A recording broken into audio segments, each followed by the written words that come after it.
एकादशी व्रत को हरितोष व्रत कहते हैं। भगवान की प्रसन्नता के लिए, हरिजू की प्रसन्नता के लिए एकादशी व्रत रहा जाता है। प्रायः समस्त वैष्णवजन रहते हैं। जो रसिक जन प्रियाजू के चरणों के अनन्य हैं, उनका एक ही व्रत है, श्यामा श्याम की 8 पहर उपासना करते हुए अपनी मन वृत्ति को श्यामा श्याम में समर्पित करना। यहाँ ज्ञान ध्यान व्रत कर्म जीते सब काहू में नहीं मोहि प्रतीति, रसिक अनन्य निशान बजायो एक श्याम श्यामा पद प्रीति। पर जो एकादशी व्रत रहते हैं परम धन्य है, वो हरितोष व्रत है। अब एकादशी व्रत का नियम क्या है और कैसे एकादशी व्रत का फल मिलता है, कई बार चर्चा हुई। बहुत सुंदर तस्मात् शास्त्रम प्रमाणम थे, शास्त्र प्रमाण के अनुसार श्री सनातन मुनि बोल रहे हैं, अथते से एकादशी रहनी हो और एकादशी का फल प्राप्त करना हो, उसको ये नियम पालन करना चाहिए। उसको 3 दिन, एक तो दशमी और एक द्वादशी और फिर बीच में एकादशी, उसको 3 दिन संयम में रहना होता है, तब बीच की एकादशी का उसे फल प्राप्त होता है। जिसे एकादशी व्रत रहना हो उसका नियम है कि दशमी के दिन कांसे के पात्र का त्याग करें। वैष्णव सिद्धांत है कि कभी जिसमें मांस बना उस रसोई का भोजन न ग्रहण करें। मसूर की दाल, चना की दाल, कोदों और कोई भी शाक, शहद, दूसरों का अन्न, दोबारा भोजन और मैथुन, ये दशमी के दिन त्याग दे। एक बार दशमी के दिन भोजन करे 24 घंटे में, क्योंकि एकादशी रहना है। कांसे का पात्र, जिस रसोई में मांस बना उसके भोजन का त्याग, मसूर की दाल, चना, कोदो, शाक, मधु अर्थात शहद और दूसरे के द्वारा दिया हुआ भोजन और दोबारा भोजन और मैथुन क्रिया, इनका दशमी के दिन कभी भी प्रयोग ना करें। इन 10 वस्तुओं से वैष्णव दूर रहे दशमी के दिन। फिर एकादशी के व्रत में,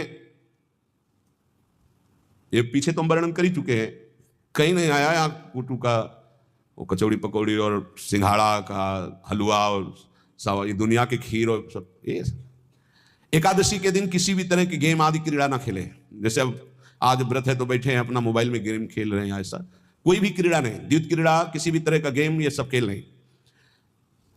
द्वित क्रीड़ाम च निद्राम च तांबूलम दंत धावनम परापवादम पैशून्यम स्तेयम हिंसाम तथा रतिम कोपम हनत वाक्यम च एकादश्याम विवर्जयेत।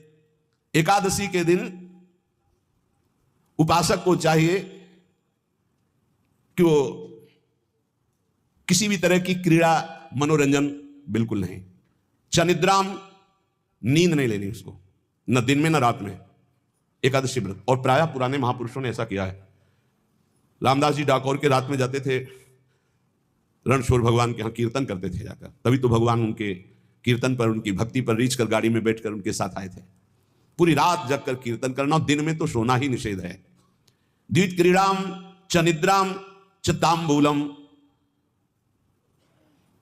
पान खाना निषेध है एकादशी को, बिल्कुल नहीं, जो व्रत रह रहे हैं। और दंत धावनम, वृक्ष से तोड़कर जो दतून की जाती है एकादशी के दिन नहीं। परापवादम, दूसरे की निंदा करना, चर्चा करना नहीं, अर्थात अधिकतर मौन व्रत धारण करे एकादशी के दिन। पैशून्यम, चुगली करना। स्तेयम, कोई चोरी करना। हिंसाम, वाणी से, शरीर से, मन से किसी को दुख पहुंचाना। रतिम अर्थात भोग करना, मैथुन करना। कोपम, किसी के ऊपर गुस्सा करना। अनत वाक्यम, झूठ बोलना। एकादश्याम विवर्जयेत, एकादशी के दिन ये नहीं करना चाहिए। एकादशी को एक बार कुछ फलाहार शुद्ध, अगर आपके पास कोई व्यवस्था नहीं तो थोड़ा दूध है, जल है, ऐसे आप लेकर, या थोड़ा सा फल ले लिया, थोड़ा सा फल लेकर के प्राण पोषण, एक दिन में मर नहीं जाओगे। कितने तो निर्जला एकादशी रहते हैं, हर एकादशी निर्जला। पूज्य श्री मथुरा दास जी निर्जला ही रहते थे हर एकादशी। चलो भैया, आपकी सामर्थ्य नहीं तो जल 2-4 बार ले लो, एक बार थोड़ा सा दूध और फल ले लो, चल जाएगा काम, प्राणों का पोषण हो जाएगा। ये आचरण न करे, एक बार कुछ आहार ले ले, वो भी शुद्ध भगवद अर्पित प्रसाद। फिर द्वादशी को काश्यम मांसम सुराम छौद्रम तैलम वितथ भाषणम व्यायामम च प्रवासम च पुनर्भोजन मैथुने अस्पृश्य स्पर्श मासूरे द्वादश्याम द्वादश त्यजेत। कांस के पात्र में द्वादशी को भी भोजन न पावे। जिस रसोई में मांस बनाओ उसमें आहार न ले। किसी भी तरह का नशा द्वादशी को न करे। शहद न पाए, तेल के बने पदार्थ न पाए, मिथ्या भाषण न करे और बहुत शरीर का व्यायाम न करे, बहुत थकावट वाले कार्य न करे। दोबारा भोजन न करे, एक बार द्वादशी को भी भोजन पवित्र। मैथुन न करे, जिसका स्पर्श नहीं किया जाता है, ऐसे पदार्थों का स्पर्श न करे और मसूर की दाल न खाए। द्वादशी को जो इन नियमों का पालन करता है, दशमी द्वादशी ऐसे और एकादशी ऐसे, तब उसे एकादशी व्रत का फल प्राप्त होता है।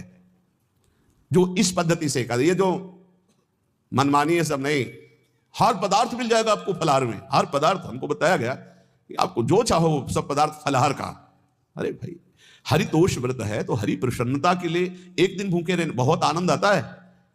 पहले भगवत कृपा से ऐसी गंगा जल पी करके कुछ दिन, फिर कभी कभी निर्जला एकादशी का भी आनंद। बड़े संन्यास मार्ग में थे तो बड़े संयम से सब शास्त्रीय पद्धतियों का निर्वाह होता था। उपासक को चाहिए कि इन नियमों से व्रत का अनुष्ठान करे, मनमानी आचरण न करे। सबसे प्रार्थना जो एकादशी रहते हो, हरितोष व्रत इसे कहते हैं, भगवान की प्रसन्नता के लिए रहा जाता है, रहना चाहिए। जो अपनी आचार्य परंपरा में है जैसे, जिनका सिद्धांत है, पर रहने का सिद्धांत ये श्री सनत कुमार जी वर्णन